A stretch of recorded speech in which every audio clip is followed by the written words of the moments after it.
दोस्तों, स्वागत है आपका हमारे चैनल में। और अब प्लीज़ पहले आप सबसे पहले इस चैनल को सब्सक्राइब कर लीजिए ताकि आप ऐसी और भी अच्छी अच्छी कहानियाँ सुन सकें। आज की कहानी है नायिका। कटनी में ट्रेन रुकी थी। करुणा खिड़की से बाहर प्लेटफॉर्म की हलचल लगातार देख रही थी। प्लेटफॉर्म पर लगे नलों के चारों ओर अपनी अपनी बोतल भरने के लिए लोगों में आपस में धक्का मुक्की शुरू हो गई थी। यात्रियों की भीड़ उसे बिल्कुल अजीब नहीं लग रही थी। आखिर वह मुंबई की रहने वाली जो है, उसे यह सब बिल्कुल एक आम दिनचर्या के जैसे ही लगता है। इस समय उसके दिमाग में सिर्फ और सिर्फ राधिका घूम रही थी। आखिर राधिका को क्या करना चाहिए? राधिका को परेश और उसकी कलीग वीना के अंतरंग संबंधों का पता चल चुका है। वह इसी कश्मकश में है कि वह क्या करे। राधिका से कहीं अधिक परेशान है करुणा। वह चाहती है कि यह कहानी जल्द से जल्द ख़त्म हो जाए, क्योंकि परसों शाम तक कहानी ईमेल करने के लिए वह स्नेहा से कमिट कर चुकी है। स्नेहा उसकी टीम लीडर है। हमारी पत्रकार के लिए कहानी नारी प्रधान होनी चाहिए, और हाँ, नारी की सशक्त भूमिका अनिवार्य है। हम लोग कहानी की हैप्पी एंडिंग पसंद करते हैं। नेहा ने उसे साफ साफ समझा दिया था। स्नेहा द्वारा दी गई ब्रीफिंग उसे अच्छे से याद है। करुणा के मन में चल रही राधिका अपना अगला कदम उठाने ही वाली थी कि करुणा को हल्का सा धक्का लगा और वह दोबारा ट्रेन में आ गई।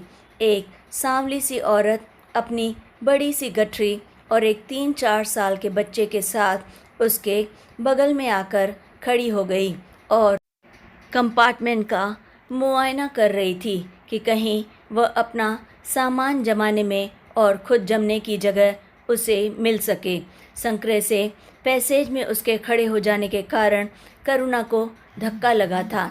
उसने उसकी ओर देखा और अपनी सीट पर थोड़ी सी सरकते हुए फिर प्लेटफॉर्म की ओर ताकने लगी।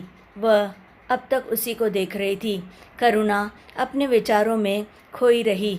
उसे याद नहीं कब ट्रेन प्लेटफॉर्म से निकलकर सरपट दौड़ते हुए खेतों, मैदानों और पेड़ों को पीछे छोड़ने लगी थी। जब इस बार वह ट्रेन में वापस आई तो उसने देखा कि वह औरत अपनी गठरी को बगल में रखे हुए नीचे बैठी सो रही है और उसका बच्चा सीट के सहारे हाथ पकड़कर खड़ा है। वह कभी खिड़की के बाहर ताकता और कभी करुणा की ओर। चूँकि सामने वाली सीट पूरी खाली थी, इसलिए करुणा ने बच्चे की माँ को हल्का सा हिलाते हुए कहा, सुनो, यहाँ ऊपर बैठ जाओ, वैसे भी सीट खाली है। उस औरत ने कुछ सकुचाते हुए उसकी ओर देखा और अपनी गठरी उठाकर करुणा के सामने आकर बैठ गई। उसका बच्चा खिड़की की छड़ पकड़कर सीट पर बैठ गया और लगातार बाहर झांकने लगा। भागते हुए दृश्यों को देखकर बच्चे के चेहरे पर आते जाते भावों को देखना न जाने क्यों करुणा को भला सा लग रहा था। बच्चे को ध्यान से देखते हुए वह राधिका को जैसे भूल सी गई कि उसे उसके बारे में लिखना भी था। पर डेडलाइन की बात करुणा को वापस राधिका की ओर लौटा आई। राधिका उसी की तरह एक शहरी महिला है। उम्र होगी यही कोई 30 वर्ष। राधिका का परेश के संग विवाह हुआ था तो वह 23 वर्ष की थी। इन 7 वर्षों में कितना कुछ बदल गया है। शादी के शुरुआती 3-4 वर्ष तक दोनों एक आदर्श जोड़े की तरह जाने जाते थे और वे बहुत ज़्यादा खुश थे इन 7 सालों में। पर आजकल दोनों के संबंध केवल औपचारिकता मात्र रह गए हैं। राधिका के मन में उस दिन से बड़ी हलचल मची है जिस दिन से उसने वीना और परेश की उन फोटोग्राफ्स को देखा है। ये फ़ोटोग्राफ्स उसे एक डिटेक्टिव एजेंसी ने भेजे थे। डिटेक्टिव एजेंसी द्वारा भेजी गई उन फोटोग्राफ्स को देखकर उसका ये शक अब यकीन में तब्दील हो गया है। पहले में दोनों एक दूसरे के हाथ में हाथ डाले मॉल से बाहर निकल रहे हैं। दूसरे में रेस्टोरेंट में एक दूजे के आमने सामने बैठे एक दूसरे की आंखों में खोए हुए हैं। और तीसरे में राधिका को अपने नीचे की धरती डोलती हुई महसूस हो रही थी। उसे ऐसा लग रहा था जैसे उसका सब कुछ उससे छूटता जा रहा है और वह असहाय हो चुकी है, कुछ भी कर नहीं सकती। फिर एक विचार अचानक से कौंधा, कर क्यों नहीं सकती? वह इस बोझिल रिश्ते से हमेशा हमेशा के लिए छुटकारा पाकर अपनी अलग ज़िंदगी तो बसर कर ही सकती है। पर दूसरे ही पल अगले विचार ने उसे हरा दिया। क्या यह सब इतना सरल है? इतने वर्षों के साथ को क्या एक झटके में तोड़ पाना आसान है? क्यों न परेश से बात करके उसे शादी बचाने का एक और यानी कि एक आखिरी मौका दिया जाए। अपने लिए न सही, अपनी बेटी की खातिर परेश को एक मौका दिया ही जा सकता है। वह यही सब सोच रही थी। बेटी के लिए भले परेश के साथ रह लूं, पर अब सब कुछ तो पहले जैसा नहीं हो सकता। राधिका के मन में चल रही उठापटक ने करुणा के दिमाग को इतना थका दिया कि वह न जाने कब सो गई और उसे पता ही नहीं चला। ट्रेन के रुकने के साथ ही करुणा की नींद अचानक से खुली। उसने मोबाइल उठाकर देखा तो उसमें नेटवर्क अब दिख रहा था, यानी ट्रेन जबलपुर पहुंचने वाली है। ट्रेन धीरे धीरे चली और चंद मिनटों में जबलपुर स्टेशन पहुंच गई। ट्रेन रुकने के बाद कुछ नए यात्री उसमें चढ़ने लगे। करुणा के सामने वाले सीट को ढूंढती हुई एक नवयुवती उस तरफ आ गई। उसने अपने टिकट पर लिखे नंबर से सीट के नंबर का मिलान किया और उस पर बैठी हुई सांवली औरत की ओर देखकर कहा, शायद ये मेरी सीट है। उस औरत ने एक बार उसकी ओर देखा और फिर एक नज़र करुणा की ओर फेरी और फिर बिना कुछ कहे अपने बच्चे को अपने गोद में उठाकर वहाँ सीट से उठ खड़ी हुई और वापस ज़मीन पर आकर बैठ गई। जब ट्रेन ने प्लेटफॉर्म छोड़ा तो करुणा के सामने वह युवती बैठी थी और सांवली औरत अपने बच्चे के साथ नीचे ज़मीन पर ट्रेन में बैठी थी। करुणा के सामने बैठी युवती ने बात शुरू करने के लिए करुणा के बगल में रखी हुई पत्रिका की ओर इशारा करते हुए कहा, क्या मैं ये पत्रिका देख सकती हूँ? हाँ हाँ, क्यों नहीं? अपने चेहरे पर एक हल्की मुस्कान लाते हुए करुणा ने कहा, ले लो। और पत्रिका उसकी ओर बढ़ा दी। कुछ समय तक पत्रिका को उलटने पलटने के बाद उसने सांवली औरत के बच्चे को पुचकारते हुए उसे उठाकर अपनी गोद में खिड़की के बगल में बैठा दिया। अब वह उससे लगातार बातें करने लगी। उस औरत ने उसकी ओर देखा और फिर अपनी आंखें बंद करके बैठी बैठी ही सो गई। तुम्हारा नाम क्या है छोटू? उसने बच्चे से पूछा। बच्चा उसकी ओर केवल देखता रहा पर कुछ भी बोला नहीं। नहीं बताना है? अरे तो मत बताओ, लेकिन ऐसे गुस्से में घूर क्यों रहे हो? और वह धीरे से थोड़ा सा हंस दी। करुणा ने उसकी ओर नज़र उठाकर देखा और फिर से अपनी कहानी के ड्राफ्ट में खो गई। उसे जल्दी से जल्दी कहानी सबमिट करनी थी। उस युवती ने फिर कहा, चलो छोटू, मत बताओ अपना नाम। मेरा नाम शिल्पा है। अब तो बताओ अपना नाम। बच्चा बस उसकी ओर देखता रहा और फिर से कुछ नहीं बोला। उसे इस तरह सहमता देखकर उसकी माँ ने कहा, बताई देना मुन्ना, आपन नाम काहे शर्मा रहा है? माँ का प्रोत्साहन पाकर बच्चे ने थोड़ा सा झिझकते हुए कहा, बिट्टू। अच्छा, अरे वाह, कितना प्यारा नाम है। और बिट्टू, तुम्हारी माँ का नाम क्या है? शिल्पा ने उससे फिर से एक सवाल किया तो वह अब बोलने लगा। उसकी माँ ने कहा, हमारा नाम बताई दे दीदी के।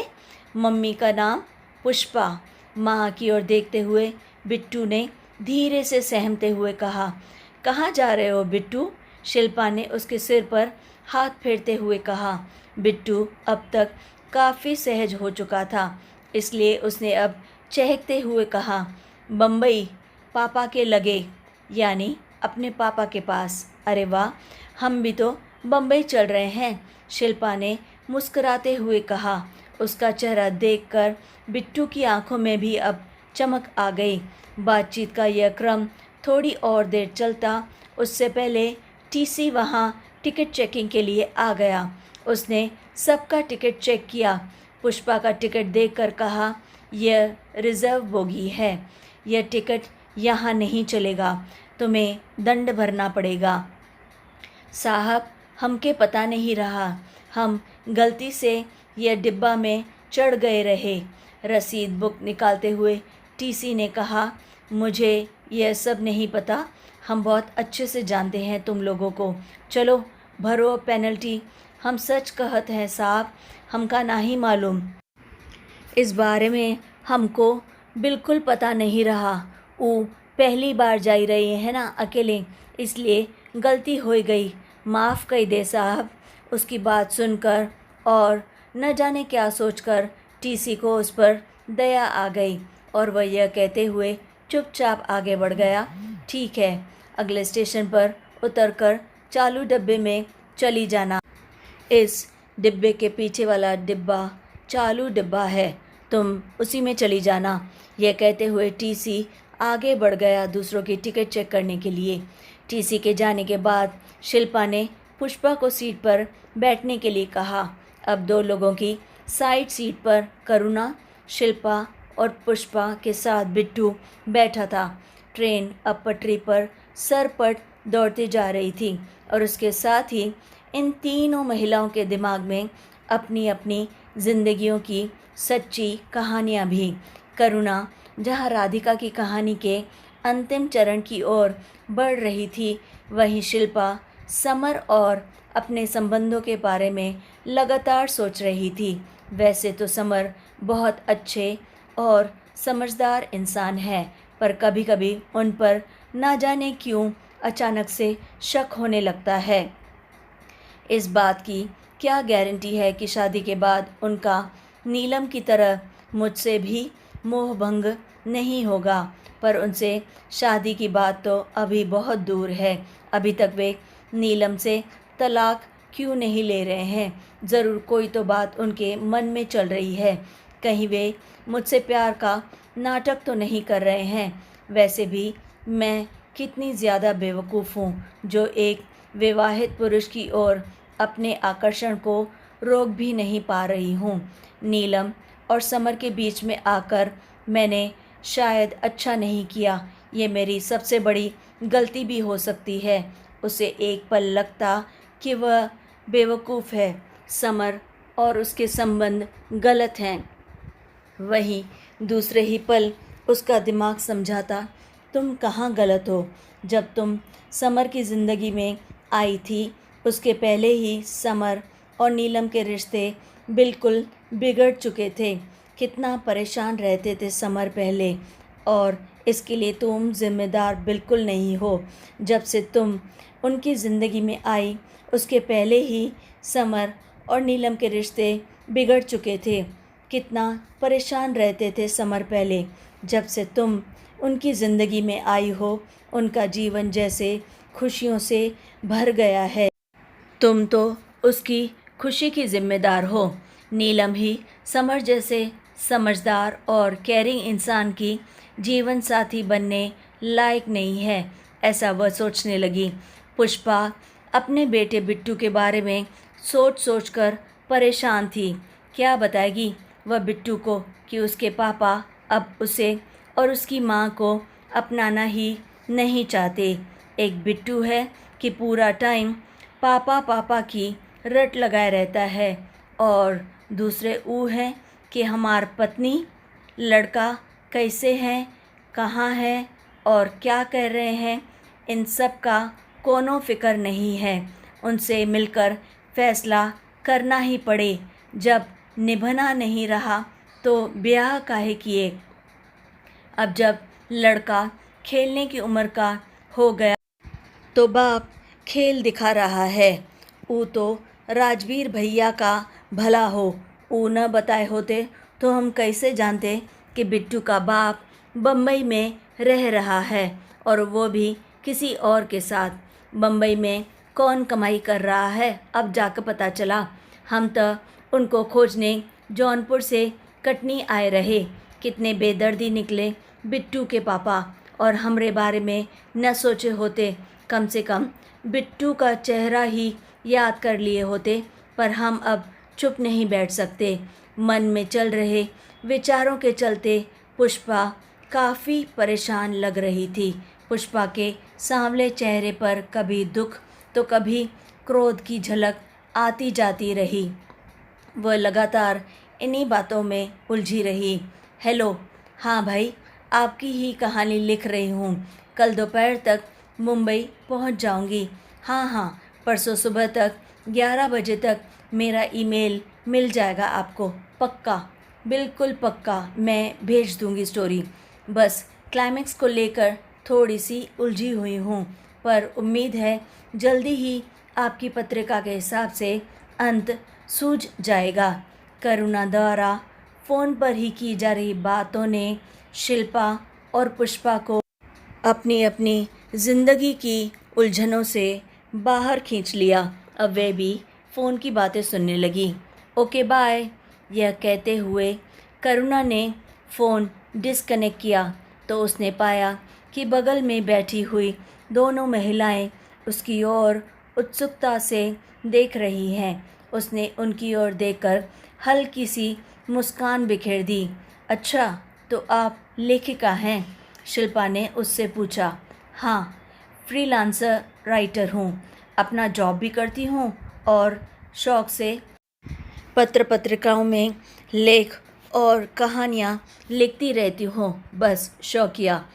वैसे बाय प्रोफेशन मुंबई के एक जूनियर कॉलेज में मैं बच्चों को फ़िज़िक्स पढ़ाती हूँ। करुणा ने दोनों को जवाब दिया। बड़ा इंटरेस्टिंग प्रोफाइल है आपका।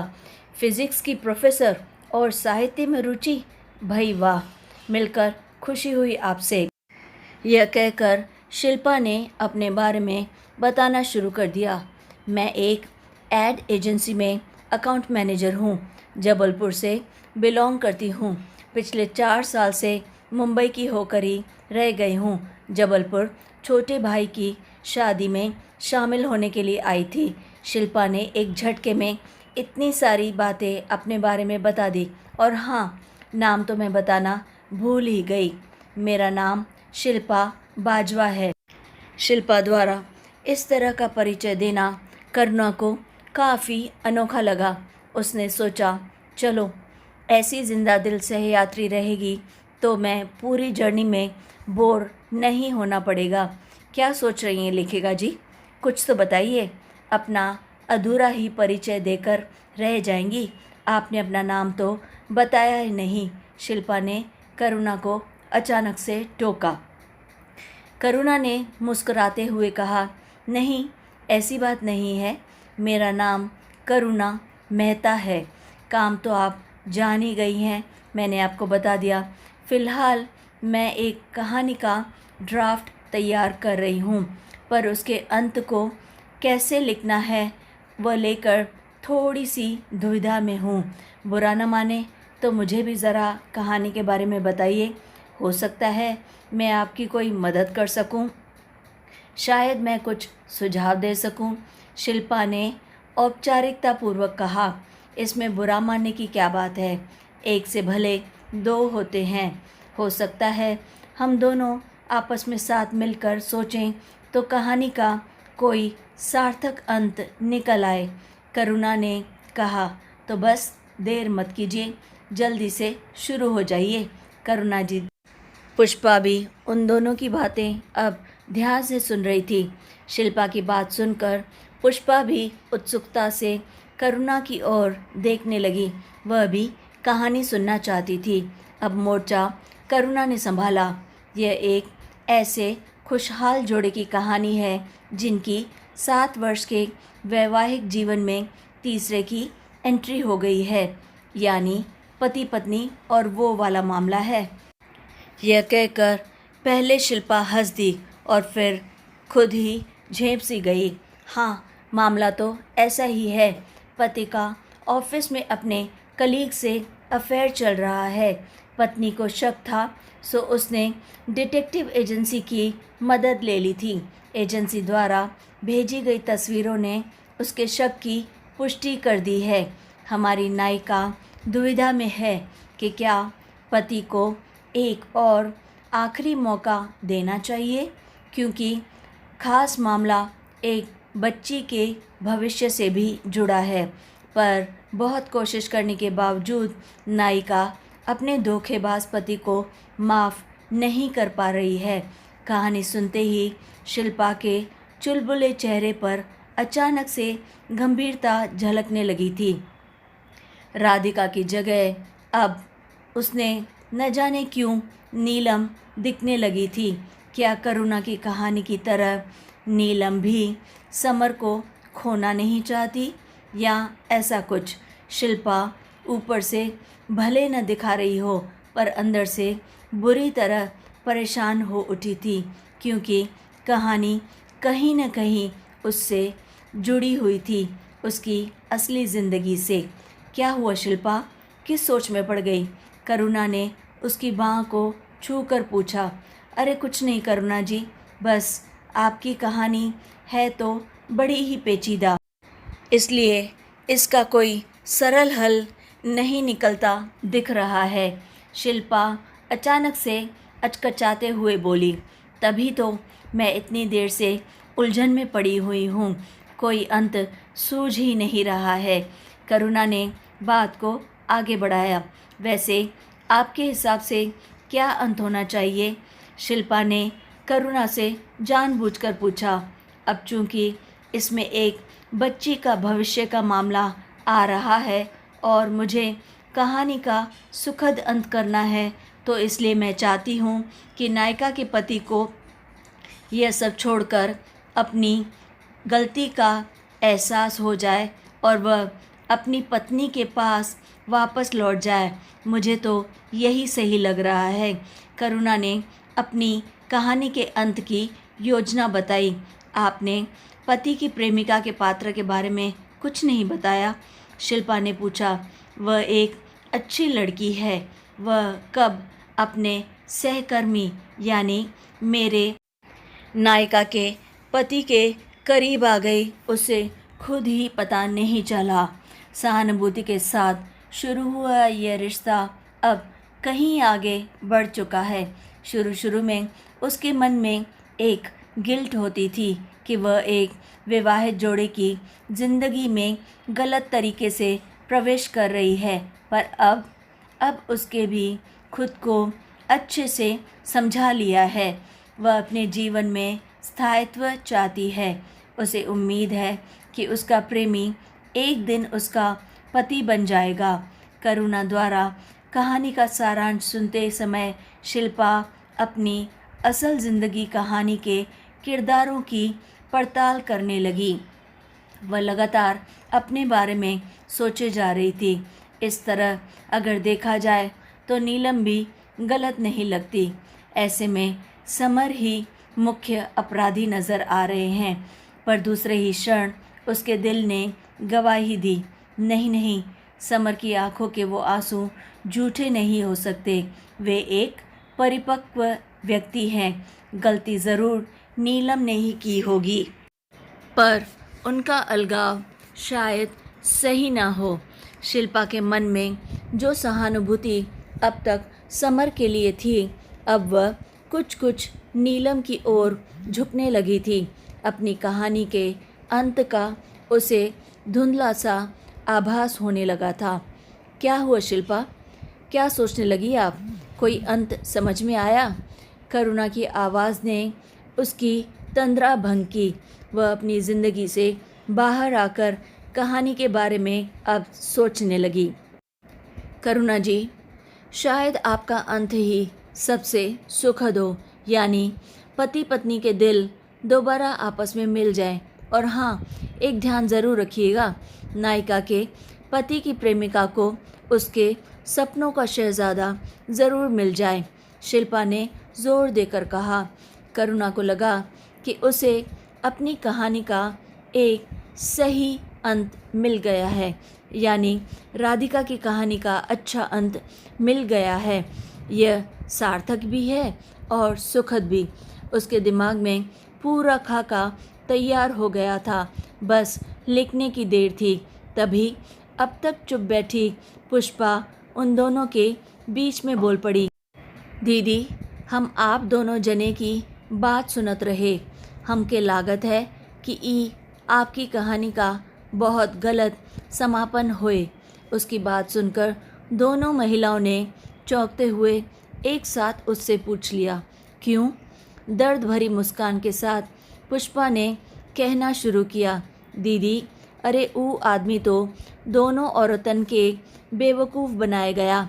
अगर ई कहानी हमार होती असली ज़िंदगी माँ, तो हम चाहत कि दोनों औरतें व धोखेबाज को छोड़ दें। गलती न तो पहली वाली औरत की रही और न तो दूसरी की।